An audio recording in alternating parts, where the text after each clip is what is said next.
خلاص الفيفا رسمي اعلن تصنيف الانديه اللي هتشارك في كاس العالم للانديه 2025 في امريكا. الاهلي في التصنيف الثالث.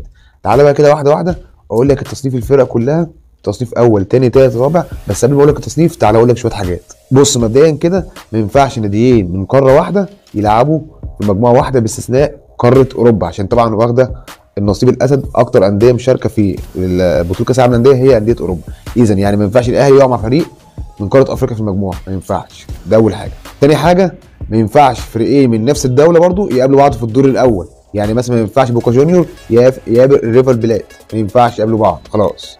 لا الكلام ده في الدور الثاني، لكن الدور الاول ممنوع. تالت حاجه القرعه ان شاء الله هتكون يوم الخميس بعد بكره الساعه 8 بالليل بتوقيت القاهره على قناه بين سبورت اون تايم سبورت وابو ظبي الرياضيه. تعال بقى اقول لك التصنيف.